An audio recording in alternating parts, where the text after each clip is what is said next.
안 되겠다. 내가 이렇게 살아서는 안 되겠다. 이전까지 만든 영화들은 전부 사람의 영혼을 죽이는 영화만 만들었다. 하나님한테 소원을 하고 복음 메시지를 영화에 담겠습니다. 그렇게 변화가 시작된 거예요.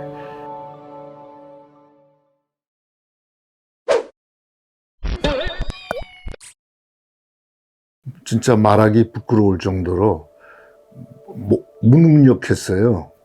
그때부터 크리스찬이 아닌데도 하나님이 내 생애에 관여를 하시지 않았나 하는 생각이 들어요. 친구 최인호를 만나게 해주셔서 최인호의 그 별들의 고향을 만들 수가 있었거든요. 내 능력이 아니라 친구의 능력, 또 내 주변의 능력들이 다 모을 수 있게끔 해주셔서 별들의 고향을 만들었는데 그게 굉장히 큰 히트를 했잖아요. 내 능력이 아닌데 내 능력처럼 착각을 해가지고 작품을 또 망치기 시작했어요. 큰 변화를 맞이했는데 그게 연예인 대마초 사건이라는 게 있었거든요. 크게 그 당시에 텔레비전에 나오는 탤런트들이 다 거기에 말려들어가지고 거기에 나도 어떻게 연유가 돼가지고 무기한 활동 정지 명령을 받았거든요.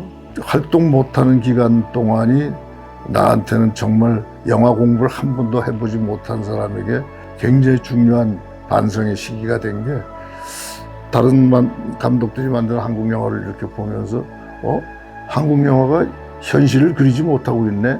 한국 영화 전체가 한국의 현실을 텍스트로 하고 있질 않아요.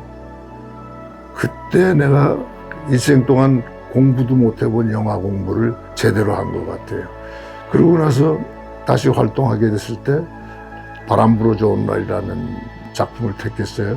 농촌에서 우리 동세대 젊은 애들이 어떻게 살고 있는지 관심이 없었는데 최일남 씨의 우리들의 넝쿨이라는 중편 소설을 보면서 강하게 느꼈어요. 그래서 이거를 꼭 영화로 만들어야겠다 해가지고 영화를 만들면서 그때부터 이상하게 바람이 막 불어오는 거예요.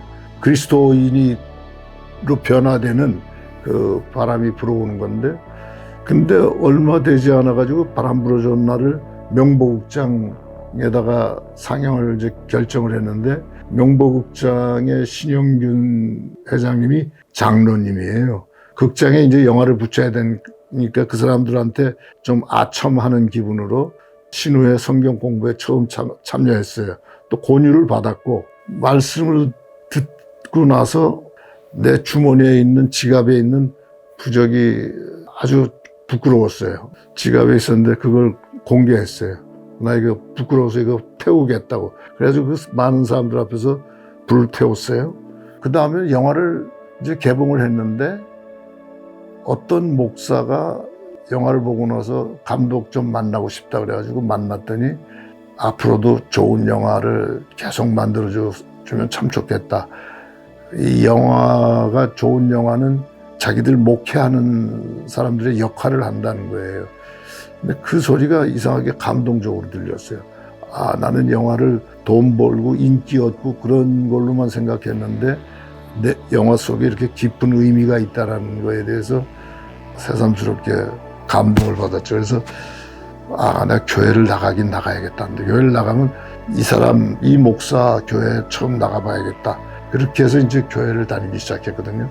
그래서 그 산동네 아주 초라한 교회, 십자가도 이렇게 통나무 비슷하게 막 한 그 십자가를 달고, 그러니까 이제 첫사랑이 뜨겁듯이 일부 예배를 그 산동네 동월교회라는 데 예배 보고, 그거 끝나면 맹인들이, 그 시각장애인들이 보는 예배가 그 세빛교회에 가서 또 예배를 보고, 그렇게 뜨겁게 지내면서 영화도 또 기독교 영화 만들고, 그런 시절이 이제 진짜 본격적인 시작이 되는 거죠. 그런데 신앙이 저는 막 성장하는 게 아니고 공사 기간이 길었어요. 사회의 어두운 부분 영화를 만들기 시작하니까 어둠의 자식들, 바보소년, 가부춤 이런 영화들을 만드니까 요주의 인물처럼 돼가지고 제작자들이 그렇게 줄줄이 이어서 막 나하고 계약하려고, 돈 버는 기계처럼 생각했으니까. 그런데 점점 그런 것이 없어지고 어느 날 보니까 전혀 작품 할 게 없어. 그렇다고 내가 찾아다니기도 싫고 그때부터 이제 다시 현실적인 유혹에 빠진 거예요. 그래서 어느 날 바디 랭귀지 신체 언어라는 책을 보다가 무릎이라는 단어가 너무 이렇게 신선한 제목으로 생각이 돼가지고 야 이거 프랑스 영화 같은 인상을 준다. 그래서 무릎에 빠져 있다가 조금 더 시간이 지나니까 무릎과 무릎 사이라는 제목을 만들어냈어요. 그게 또 크게 성공을 한 거예요. 나한테 돈 대줬던 지방업자들이 이장호는 역시 에로틱한 영화를 해라. 그렇게 해서 이제 거기에 유혹에 빠져서 어우동이라는 영화를 만들고 어우동 다음에 이제 외인구단 할 때는 직접 영화사를 차렸어요. 그렇게 나가니까 교회가 거리가 멀어졌어. 교통사고를 크게 당하면서 진태옥 권사님이라고 패션 디자이너가 병원에 한번 찾아왔더니 복이 딱했던 모양이에요. 하는 행동이 그리스도인하고 거리가 멀어졌으니까 이 감독 다시 교회에 나와 이렇게 됐죠. 그때부터 새로운 그리스도인의 변화가 된 거예요. 그 전까지는 한국 현실 사회 문제에 대한 비판적인 것들이 관심이 많았거든요. 근데 이 성경에 대한 공부를 하기 시작하면서 아침 새벽 성경 공부, 새벽 기도 본격적으로 이제 그리스도인의 생활로 들어가면서 안 되겠다. 내가 이렇게 살아서는 안 되겠다. 이전까지 만든 영화들은 전부 사람의 영혼을 죽이는 영화만 만들었다. 그래서 이제 하나님한테 소원을 하고 복음 메시지를 영화에 담겠습니다. 그렇게 이제 변화가 시작된 거예요.